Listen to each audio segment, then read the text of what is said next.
I can hear you. Muted.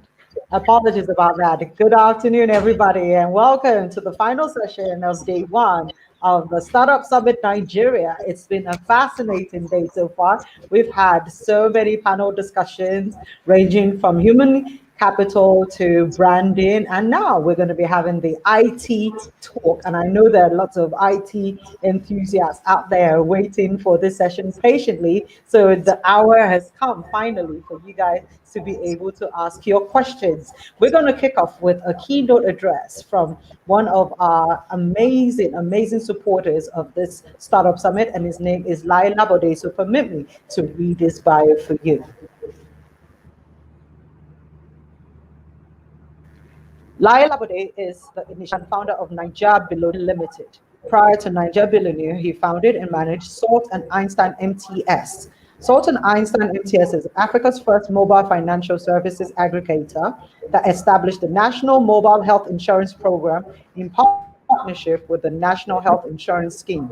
Lai is a business logic expert with very extensive knowledge of the African emerging markets. He is a mobile finance expert and a serial innovator who has pioneered and developed many winning business models, especially across multiple industries in the field of mobile finance. The first company to receive approval for mobile money in Nigeria. He's also the founder of Fishbone and Lest Limited. F&L is the initiator of the private sector-led Universal Insurance Coverage Initiative, designed to have every African home acquire a minimum one type of insurance in 10 years. He studied corporate restructuring, mergers, and acquisitions from Harvard Business School in Boston, United States of America, and has a degree in accounting and law from University of Abuja, Nigeria. It gives me great pleasure to welcome to this afternoon's keynote speaker, Mr. Lai Labode, on the screen right now. Welcome, sir. Yeah, thank you very much. It's quite exciting to be here. And I'd like to congratulate Taiwo Adepoju for this amazing platform that is provided for Nigerians and, of course, Africans at large. I'm also excited to see very brilliant people all around the place. I've been following up on what's been going on since morning, and I think a whole lot of lives will be impacted by the kind of things that we're able to create with this platform. So let me jump right into it. Let me start by saying, yes, there's a popular saying that most startups actually fail within 1 year. That's true. However, there are so many other ways that things can be done this way. So I'd like to share a bit of what I shared with Philips Consulting about 2 years ago at the end of year session, 2018, I think.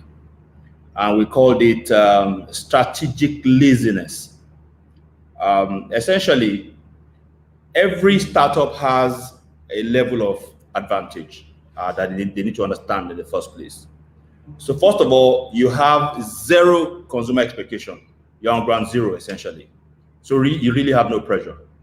Number two, the pace of decision making, is such a big advantage. So it's a structural advantage that every startup actually has. Three, you have extensive experimental capacity. It means that you can fail 100 times and just keep coming. Nobody's expecting so much from you. Four, you have extensive and available case studies to actually leverage from. There's so much data out there. It's very tough for you not to find a little bit of something that you're actually thinking about. There's always something that connects to what you're trying to do. There's always a lesson out there. And also, there's very extensive and untapped market everywhere, actually. And Nigeria happens to be a particularly interesting case, despite all of its imperfections, despite all of the structural issues, regulatory issues that we actually have all over the place. Now, I would also give you 5 reasons for that startups actually have major issues in terms of getting to where they need to get to. There's usually poor visioning. So you see a lot of startups, you see that the way they have actually started out, of course, you don't need to start knowing everything on day one or getting everything right. You just need to start. But essentially, you need to be able to ultimately land a good vision that actually maintains your startup. to a level where others can begin to look at it. Also, simplification. Actually, one of the things I like to say a lot to one of my very dear friends and brother, Tomi Araromi, is the genius in simplicity. Simplicity itself, when it comes to especially product creation, you find out that the genius is actually in how simple you can actually make your product. Also, restricted funding strategies. A whole lot of people believe that if they don't have £1 trillion, they cannot start. Trust me, I'm going to be talking about value forward selling as we go down the line here. There are many more ways to find finance to do your business. And when you don't find a lot of money, there are many other strategies to stay afloat until money meets you as you create value. Also, there's also very poor leveraging of existing and available free resources.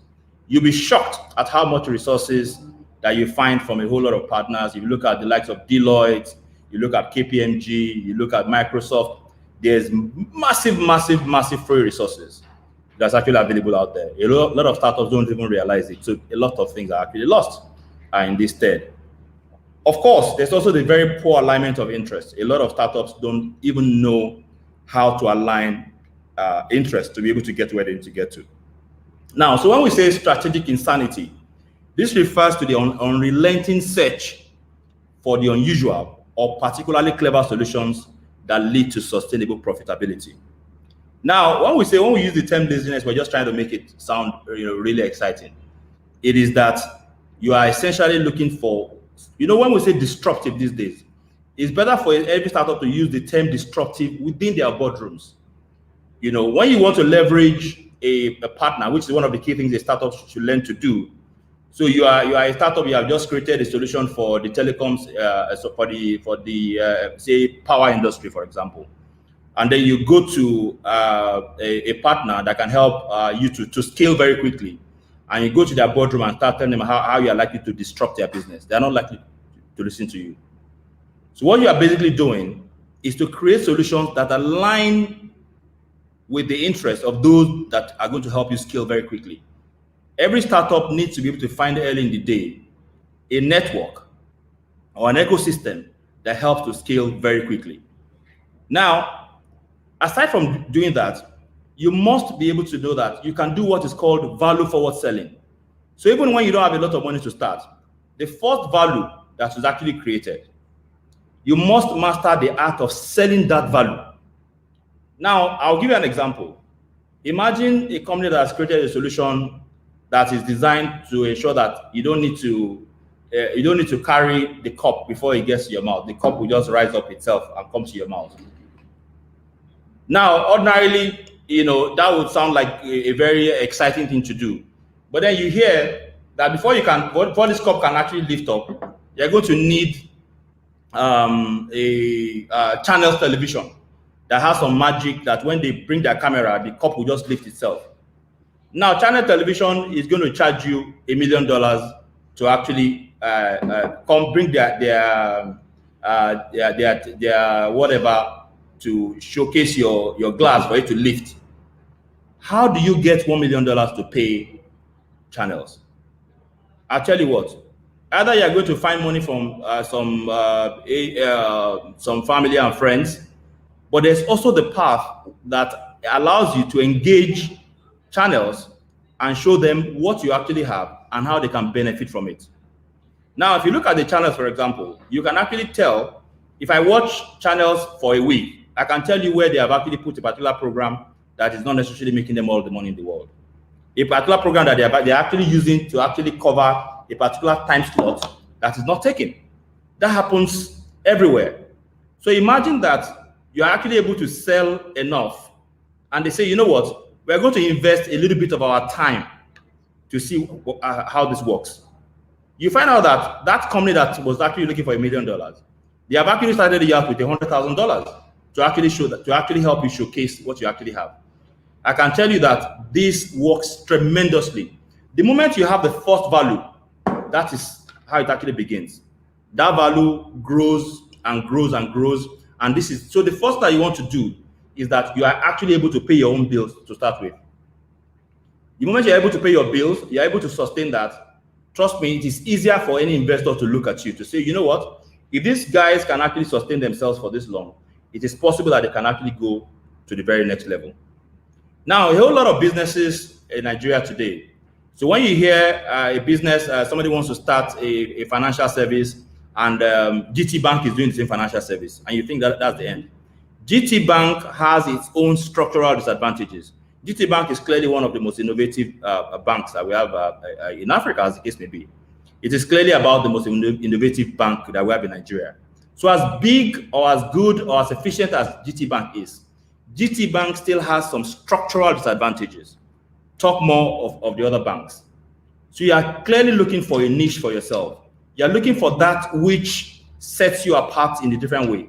We have seen strategies by startups where what is actually going on, even the partners that you actually have don't understand how far your vision goes, but they're able to align with a particular interest that enhances their business interest for a start. Today, we have created Africa's first cash reward as a service. I can tell you that I've done many startups. We did not start cash token by finding £1 million or $1 million anywhere. What we started to do was to initially create value from the start and started to sell our value gradually to actually build our business. You know, I cannot tell you how much money has gone through our business and what we're currently doing, and of course, what we're set to achieve across Africa today. That business was not started by any $1 million. And that is an example that I wish will go everywhere. Also, every startup also needs to be able to, you know, I talked earlier about materials, about help. You can get tremendous help from a lot of businesses. You know, in the course of doing our own business, you know, we needed an auditor that was, you know, really reputable, and we decided to go to Alexander Forbes. And some of our people wondered, are you able to pay Alexander Forbes? I said, we can do a deal. We needed to do audit. We said, we'll go to PwC. I said, PwC? I said, yes. There's tremendous amount of support that you can get as a startup from a lot of these big players. Those are things that must be leveraged by startups. And then when you're looking for members to join your board of directors, it's important for startups. You don't necessarily need to find people that have, you know, necessarily excelled for 100 years in a particular industry. I can tell you that a whole lot of people that you may rely upon may not have any experience with startups, the dynamics of a startup.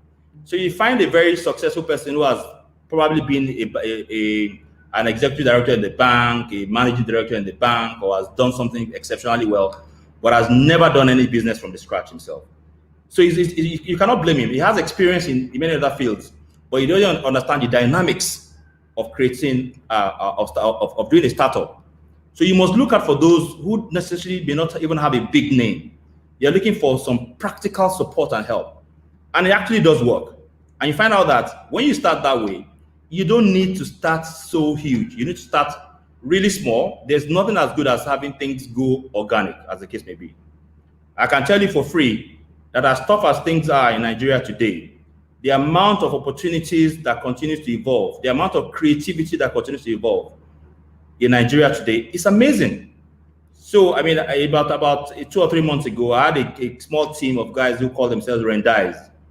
Some very young guys who had actually built a platform, you know, about 11, 12 of them living in one room, creating stuff. They didn't have any funding at all. They kept building themselves. They were not paying themselves any salary for so long. Those kind of people, because of the value they have created, they have become very a level of vision has actually been established.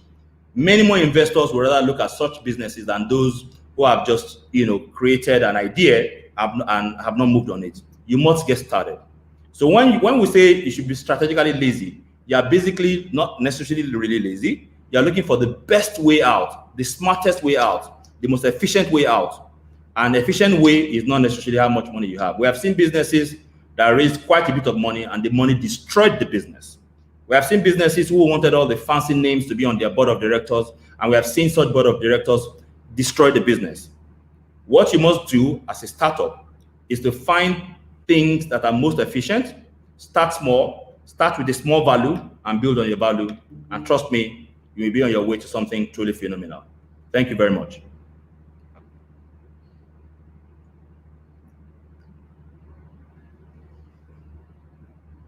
Hello. Thank you so much for that awesome keynote address. It was very, very intuitive, and I really loved most of the things you said. I don't want to waste too much of your time because you have a panel discussion going to take place right now. So, permit me to introduce the rest of your panelists, and then your anchor for the session will take over. So, let me start off with Mr. Tomi Aromire. Tomi Araro. Arumere is Araromi. I beg your pardon, and I'm Yoruba by origin, but somehow I didn't get that right. Toby Araromi, please accept my apologies for murdering your surname. Toby Araromi is the MD of Info Strategy and founder of iRecharge. He has a keen interest in improving and optimizing IT infrastructure and building creative and innovative business solutions. In this capacity, he provides consulting services and technical advice to clients throughout the planning, design, implementation, and operation phases of enterprise business solutions. He is an authority in designing bespoke business solutions, making use of a mixture of technologies as a first class graduate from Middlesex University, North London, where he obtained a BSc Honours in Information Technology and Networking. He has attended various professional IT networking and design architecture seminars and is highly qualified in network consultancy. He currently holds MCSE, CCNA, CCNP, and CCIA networking qualification. For those of us that are IT literate like me, I absolutely do not even understand what all those codes mean, but I'm sure Toby, as you know, he is very, very qualified in what he does. Please give a very warm virtual welcome to Toby Aromire. Thank Araromi, you. I've done it again. I'm so sorry. I need to get used to that. Araromi, I'm so sorry about that. Toby, Thank you. Thank welcome you. to the Thank virtual you. summit today. Thank you It's a for pleasure to that. have you, and please forgive me for murdering your surname. It's okay. It's okay. It's fine. All right, Thank it's you a very pleasure much. having you. So let me introduce our next panelist for the day. Lee Victor. Lee is the co-founder and CEO of Glade, a fintech startup building digital banking for small businesses in Africa. His work has a particular focus on the intersection of technology, growth, product, and culture. He believes in making economic mobility more accessible for today's entrepreneurs by building the banking experience they need to thrive in the global economy. Ladies and gentlemen, and all our visual and virtual participants, please join me in welcoming Lee Victor. Hello, Mr. Victor. How are you today? Your mic is muted, sir.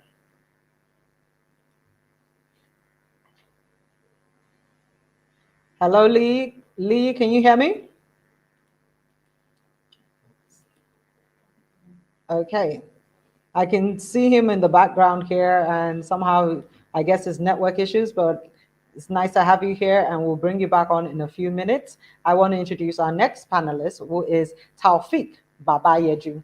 Taufik Adebowale Babayeju is an entrepreneur and seasoned professional with over 20 years corporate experience. He is the CEO at iCentra, a former business solution company. Taufik holds an MBA from Lagos Business School and has acquired executive education from renowned institutions such as Harvard Business School, IESE Business School, coupled with several other global certifications, including PMI's Portfolio Management Professional, Accelo's Prince 2 Practitioner, ITIL. Mr. Babayeju's contribution to the development of the project management practice in Nigeria is unparalleled. He is the convener of Nigeria's premier National Project Management Conference, which started in 2009. He has also served as the Vice President of the Project Management Institute, PMI Nigeria. Taufik is the recipient of PMI's award for the most outstanding contribution to project management in Nigeria. Taufik is the author of Unlock, an experienced facilitator and speaker, and an avid lover of art, creativity, and innovation. He's married and blessed with 3 beautiful daughters. Please give a virtual welcome to my very good friend, Taufik Babayeju. Taufik, it's great to have you here at the summit today. So, next person that I'll be introducing is the moderator for the session, Orok Uno. Orok Uno is a business consultant and is the founder and managing partner at Christopher Kings and Associates, a business management consulting firm. He also holds the position of director in other companies operating within the security and safety, ICT, and agricultural sectors. He is a fellow of the Institute of Management Consultants and also has a certified management consultant certification and practices and a practicing license authorized by the International Council of Management Consulting Institute, IMCI, which recognizes his competency in over 50 countries of the world. Orok has gained suitable expertise in the small and medium enterprise development by functioning in diverse capacities. Orok Uno is a member of the Nigerian Institute of Management, NIM, as well as the Institute of Professional Managers and Administrators, IPMA. These are the panelists and the moderator for the digital disruption in industries that is going to take place now. So, guys, welcome. And I'm sure you guys are going to have a great session today. So, Orok Uno, you are in charge. So, do your thing. Thank you, guys, and see you all later. You need to unmute yourself, Orok. Thank you.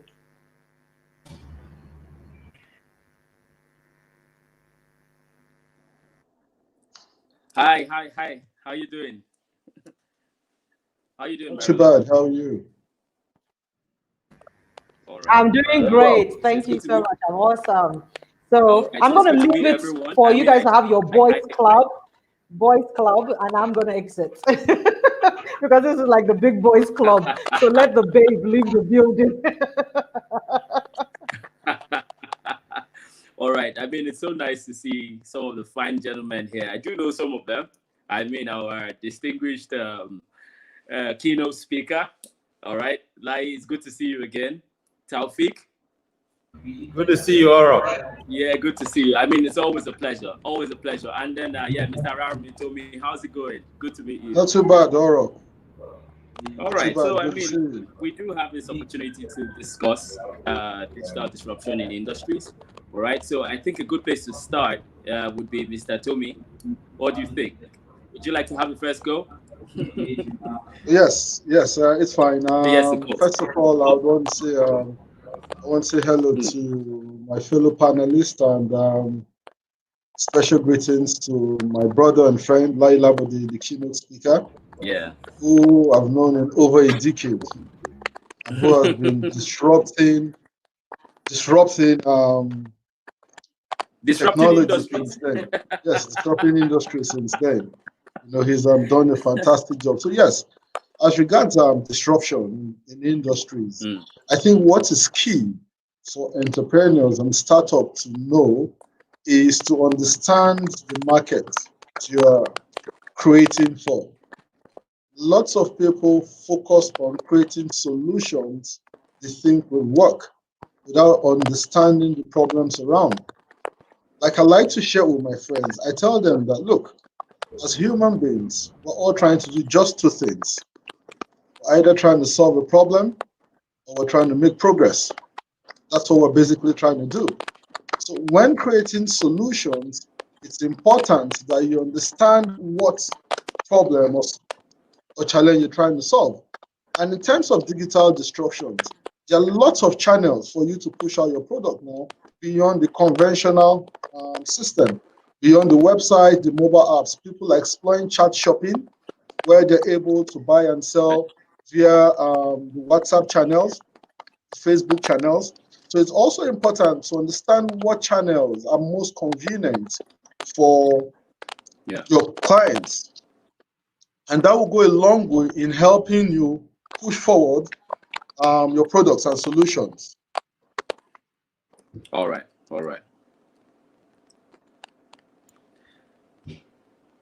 Okay.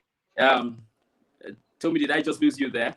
Anyway, thank you very much. You know, the truth is that I cannot agree with you enough. You know, all of this always starts from the place of trying to solve problems. And that's where entrepreneurial thinking comes in. When you have an entrepreneurial mindset, you understand that you have to be trying to address a gap. I mean, solve a problem with whatever business you're going into. All right. Now, the way this is going to go, I'm going to ask a few questions as we get along, but I do want the audience to get a feel of the people that they're talking to, not just by virtue of the introductions. You know, I would like each person to share his experience when it comes to disruption. So, Taufik, would you like to come on now? Share your experience when it comes to digital disruption.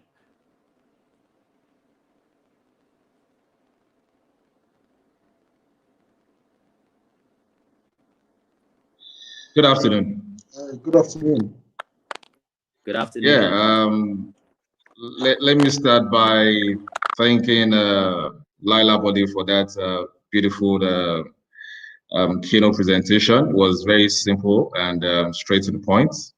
I feel most of the guys on this panel also are known faces. At some point, I think we had met at some event or the other, or through some common friends. So that's fine. I feel more comfortable here. So when we talk about digital disruption, we need to some things we need to understand. You know, for startups, most people want to solve. They want to create products, but it's about the value that your product, what is the product? The problem the product solves in the market and the value that it creates. If not, it stays in the realms of invention, and if it's not creating any value for anybody, it becomes something that is just sitting out there. I think in the past few years, apart from what I'm known for, which is Mymen and Technology Consulting, I've been working with a group of startups here in Abuja and Lagos, where I advise them, and you know, beautifully well. There's something that a common problem that most of us have, which is something as simple as getting a good mechanic. All right, and you know, I brought in a car from US, you know, pretty nice Mercedes-Benz, and it got into the hand of wrong mechanic, and it was messed up. It got to a point that I actually wanted to sell it. And for the likes of me, I just thought that, you know what, we all have these problems of people, you know, not getting the right, you know, mechanics to fix their cars. And I spoke to a friend of mine that had the same problem in Lagos, and boom, today we have an application called Carviva, which has been launched in Lagos and in Abuja. This is thinking about a common problem that I have and some other persons have as well. So this is how solutions happen. Apart from, you know, being an aggregator platform where, you know, you can hail your auto repairer, also, you know, parts, services, and even as little as, you know, engine oils are being sold on that platform right now. So for anybody that cares to find out, you can check Carviva, you know, online. So this is how problems get solved.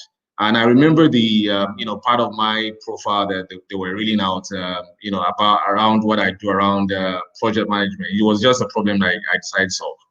I realized that the awareness for project management wasn't, you know, that strong. And 10, 11 years ago, I decided to have, you know, to create that awareness. And from my laptop, we created a virtual, you know, platform where, you know, we're able to gather everybody in the practice together, and boom, and the awareness had been, you know, we solved the problem within the industry, and that's how it is. So for me, I think solving a problem, like Araromi said earlier, it's about finding the problem that people are willing to pay for, which is the pain point.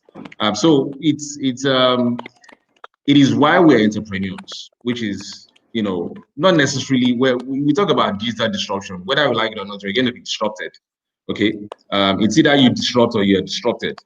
So you need to constantly look at the solution that you're bringing to the table and problem that you're solving, and how you're able to use technology. Technology in itself, like I say to people, when you talk about innovation is not about technology.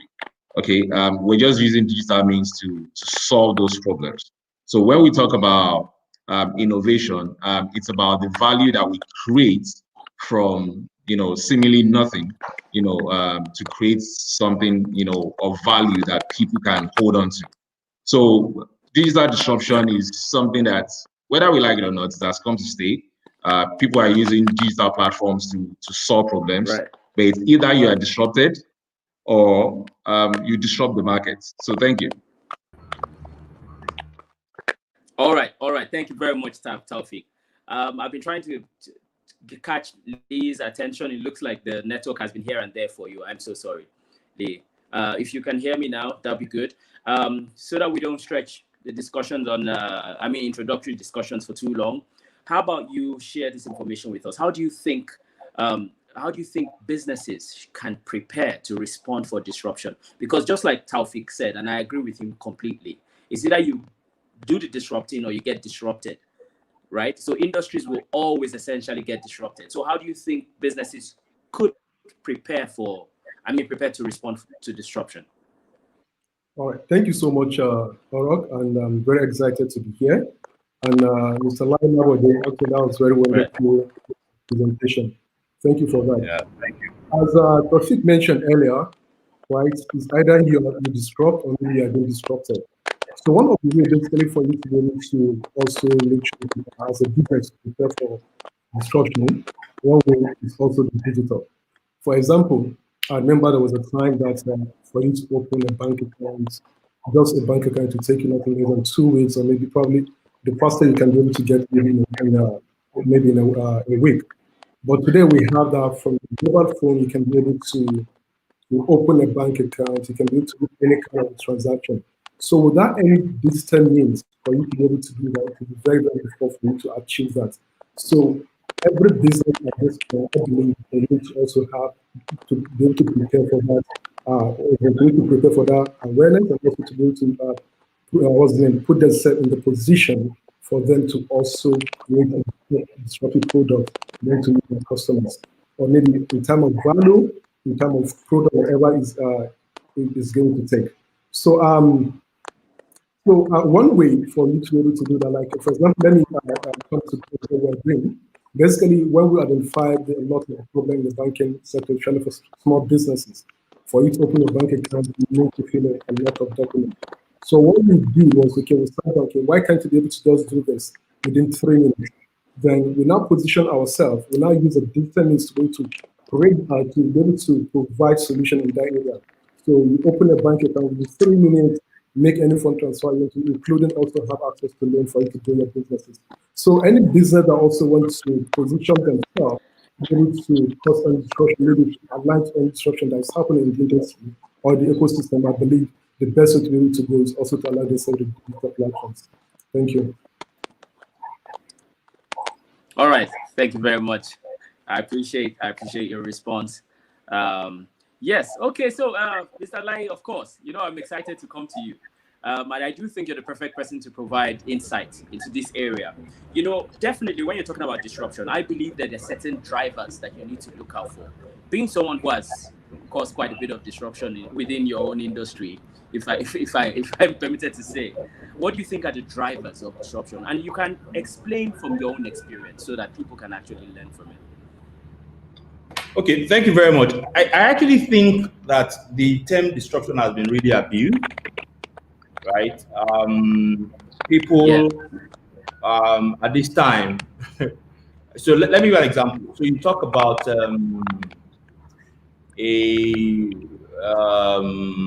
let me say a Flutterwave, for example, right? And you say, how has the Flutterwave disrupted the industry? There are so many businesses, startups that you say, oh, they have disrupted. What does that even really mean? A lot of times, you find out that a business has just really found a way to scale very fast. A lot of disruptions don't happen. It's not something that happens every day. If we are disrupting ourselves every day, all businesses are going to be much more vulnerable. Now, a lot of times, businesses have found a way to scale very fast. And because they have done something very innovative, right, some people tend it to be disruptive. Now, I think what is really going on these days is really a lot about finding niches in different industries. So let me give you an example. Let us take the lottery industry. Somebody comes and says they want to disrupt the lottery industry. Another party comes and says, I want to create something else that actually doesn't necessarily take out the other people. What it does is that it connects their businesses to him. And I'll give you an example of our own cash token. Now, for the lottery industry itself, you have the Premier Lotto and the Baba Jebu that will do between 900 and 1 trillion a year in combined revenue from those two businesses alone. Now, a business like ours, while we are not a lottery company, we're a cash reward as a service, our role is not to disrupt the lottery industry.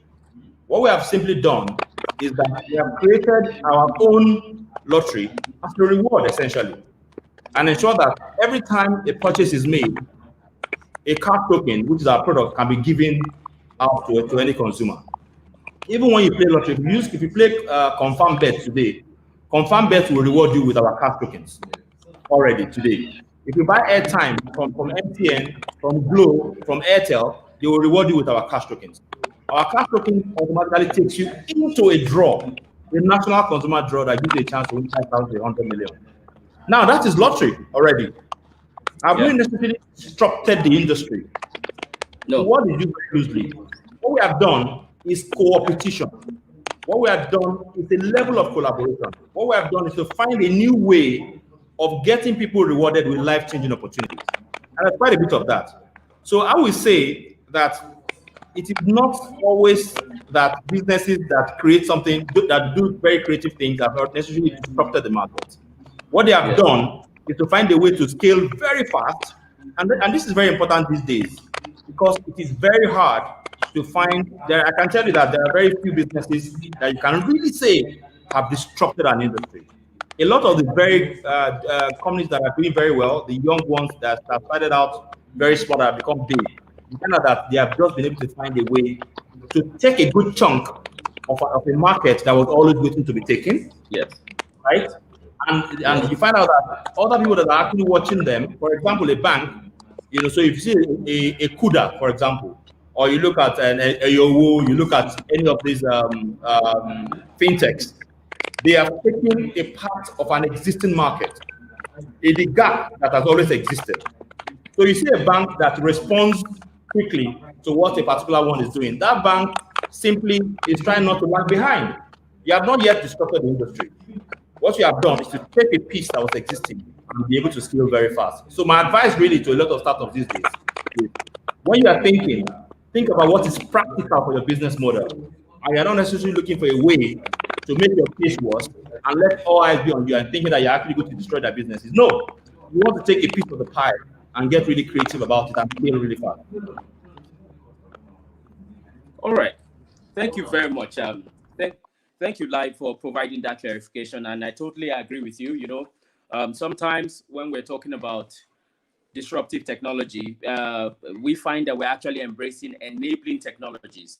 Ultimately, maybe because we've embraced certain enabling technologies, it leads to some level of disruption. And so this brings me to my next question. I'll direct this question to you, Tomi.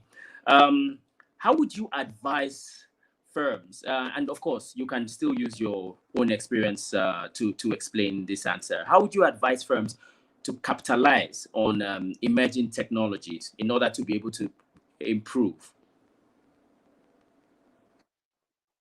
Thank you very much, Oro. I'll give it. So we run iRecharge, we're aggregators for bill payments, so people are able to pay their electricity bills. Now, we understood that, yes, it's quite innovative. People can go online to websites, mobile apps, pay their bills. We found out when we spoke to the discos who had to do with the last mile, we found out that not everybody had smartphones to pay the bills. Not everybody had access to the internet. There were lots of people who lived in rural areas who didn't have access to the internet. There were also lots of people who lived even in cities who are just not familiar with how the web works. So that way we found out there was difficulties in actually having to receive bill payment. And what did we do? Recently, in fact, just got a patent which allows us to be able to convert any meter number into a bank account number. Now we understand that both in rural areas or in cities, everybody did transactions. They knew how to send money, they knew how to receive money. They were either, even those in the rural areas, we send and receive money maybe through a POS agent or through an ATM. So we've come up with a system whereby when paying bills, your meter number is now like an account number. So you can go to that same POS agent who doesn't necessarily need to be connected to your disco to pay your bills. So it's as good as you're just transferring money to your meter and you get your token instantly. So answering your question is the fact that we must understand the need that exists and seek to fill that need. Because that way, what we've simply just done now is to make sure that each and every meter, DSTV, StarTimes, whatever you use for your bills has an account number dedicated to it alone that allows you to be able to take care of all your bills. So my take and advice to entrepreneurs is, look, when creating this solution, understand the market. For us, it's more of a B2B solutions because we're dealing with the discos, but it's important that each and every entrepreneur seeking to get into the market understand the problem they're trying to solve. And one more thing, what we've simply just done now is what we've just done here, each and everybody has multiple channels to pay the bills. I can go to an ATM, I can walk into a bank, I can do an online transfer, I can use my bank USSD. Each and every of these banks do not need to now do independent integrations again to the discos, thereby opening multiple channels, for people to be able to access the service they use very regularly.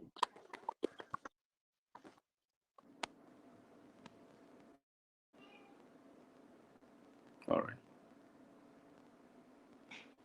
So what I'm saying in essence is, in terms of disruptions, we are able to use existing channels. When you're creating solution, try and understand the channels that exist. You necessarily don't need to reinvent the wheel. Look at the channels that exist and look at how best you can push your solution through those existing channels. That way, you're also able to get scalability, scale up very fast.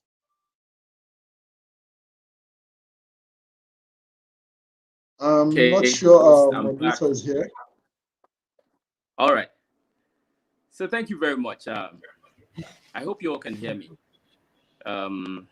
Yeah, I hope everyone can hear me. I was a little bit worried. I said, who picked out Orok, but I'm glad he's back because I didn't want to interrupt.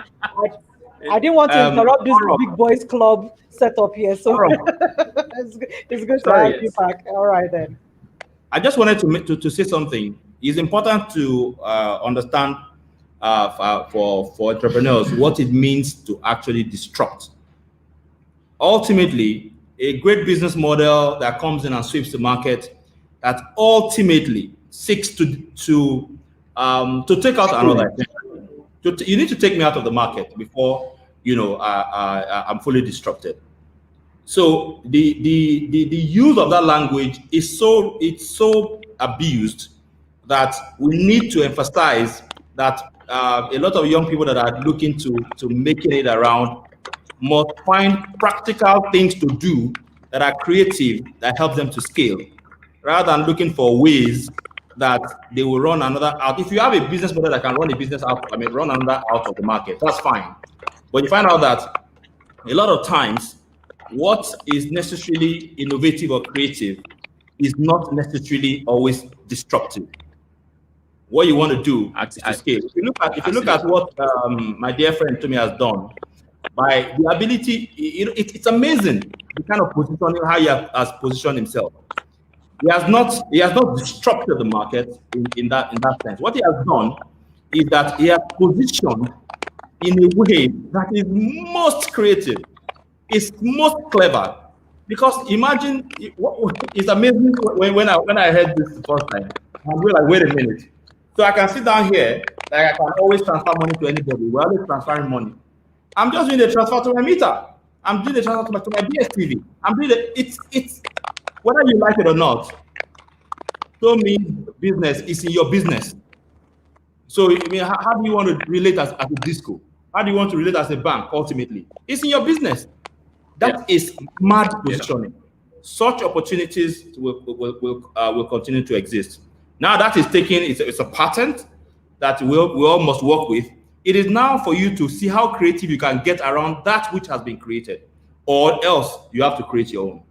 So let us emphasize the need for people, for entrepreneurs to find what is practical to their business models. Is it co-opetition? Is it partnerships? Is it, you need to find what it is and not necessarily be looking for how to do what you may not be positioned to actually do. Thank you.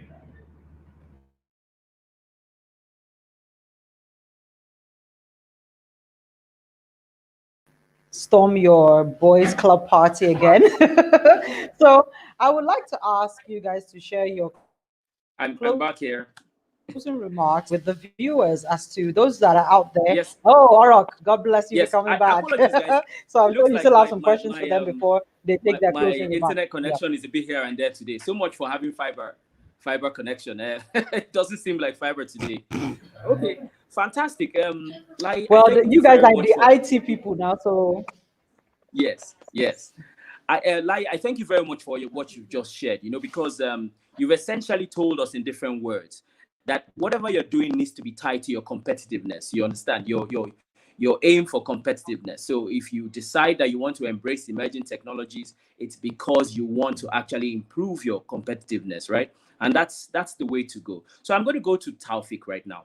Okay, Taufik, still speaking on trying to make sure that you create unique value within the IT industry, of course. What's the best approach for trying to create your transformation objectives? When a firm realizes that, okay, you know what, we need to get a bit more competitive, we need to embrace a few more emerging technologies. What's the best way to define transformation objectives? And you can use your experience to explain this, because I do know you have some experience here.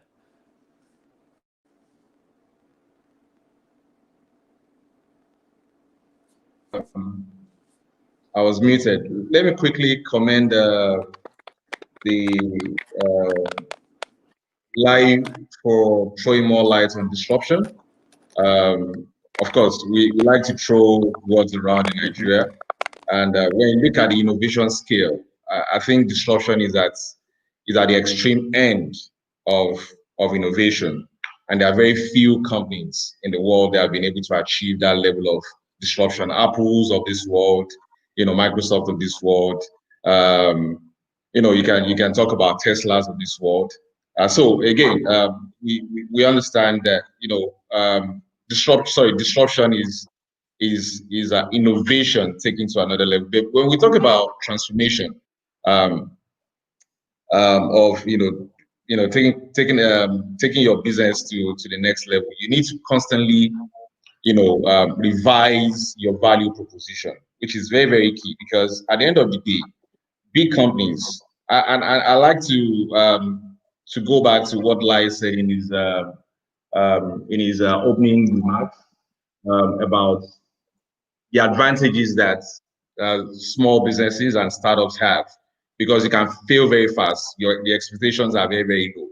So it is very, very important for small businesses, whether you've even gotten to a stage where you're about scaling, your level of your agility, about creating new value and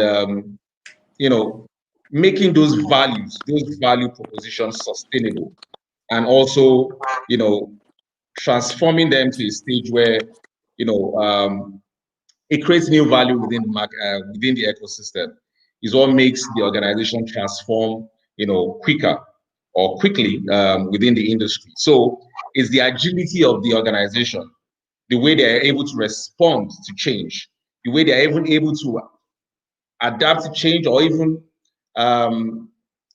anticipate change within the industry and position very well and create solution and values that other people are trying to catch up. Because whatever you do, big companies have stopped beating small companies, and small companies cannot even eat up, big companies. So these days, fast companies take both, small and big companies for breakfast, lunch, and dinner. So dinner is served.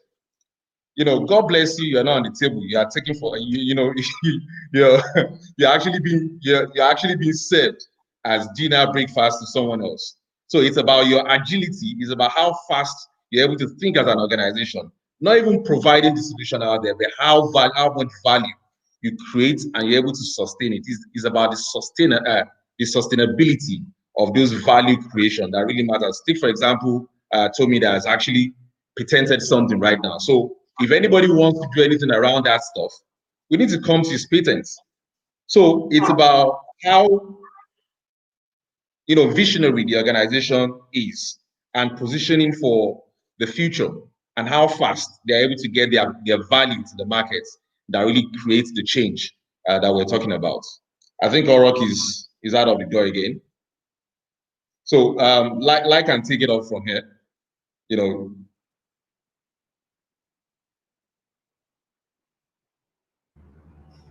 I'm sure Lee would like to share something with us.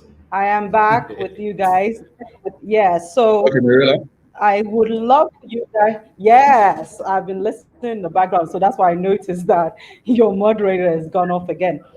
So because of time, I would love for you guys to share your closing remarks with the viewers out there, because there are many people that have been listening and they're wondering, okay, disruption, just as Taufik said, we throw a lot of buzzwords around there.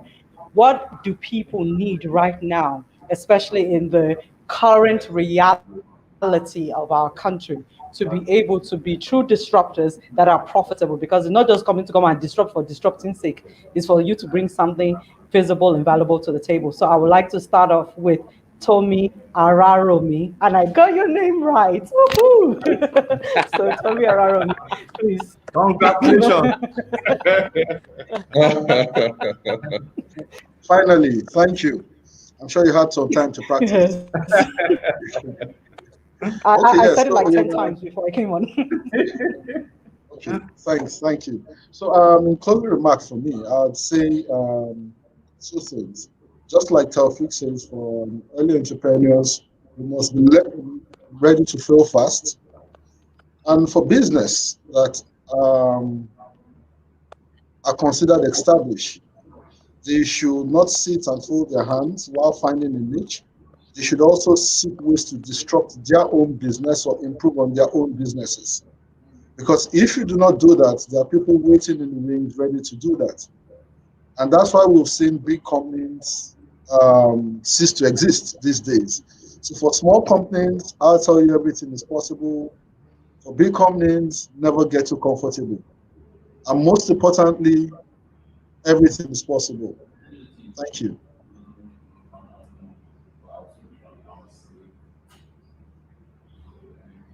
Like, maybe you could go ahead.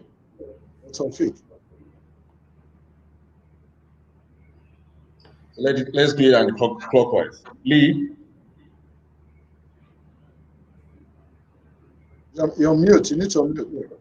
You need to unmute. Yes, I have. All right, thank you. As I've done that. Well, the truth is, when it comes to disruption, it's a very difficult for anyone to do that, especially in the ecosystem we find ourselves, and most especially in the fintech space. So the best thing just to do is to understand your niche market and also understand the vision and how you can also be able to achieve and get to those new markets. So while we're also talking about the entrepreneur, there's also something that also needs to be said here. Kind of the startup. The truth is, every startup needs a level playing field. Often well-intentioned, because the well-intentioned effort to create a business-friendly environment can harm startup by reinforcing the advantage of the market leader. For example, now, as a small business, it will be very difficult for you to compete with the incumbent, basically because of a lot of policy and policy and regulation that favor the existing, like the dominant company over the entrepreneur, venture constraint competition, also create barrier to entry to create barrier for the new entrants. So what I'm trying to say is that, okay, even while we're also focused to also encourage the entrepreneurs to be able to provide a value, I also believe that both the policymaker and also regulators need to also create a proper level playing field for also the entrepreneurs to continue. Thank you. Okay, fantastic. Sorry, I'm just jumping in now. Apparently, I promised myself I was going to be showing up in any of these sessions. I'd like to say thank you. It would be nice to have Lai just in a few seconds, man. Hit it out and tell us what your own closing remarks is. Okay, I'd just like to give 6 indicators for the process. I talked about strategic laziness earlier. It's good for entrepreneurs to understand what and who makes up your ecosystem. That's for your own business model that you have created. What are the key roles of the members of that ecosystem? You need to understand that very clearly. What is the cost contribution of each member of the ecosystem to your business model? What members of the ecosystem can be eliminated with minimal impact on your business model? I'm glad to share a paper after this on this with the audience. Are there cheaper alternatives to the indispensable members of the ecosystem? What indispensable elements can be delayed? Understanding these elements is most likely going to make your business more efficient, as the case may be. It's important to look out this way, stay practical, and go for it. There's tremendous opportunity, not just in Nigeria, but across Africa. Thank you. All right. Fantastic. Thank you. Stay practical.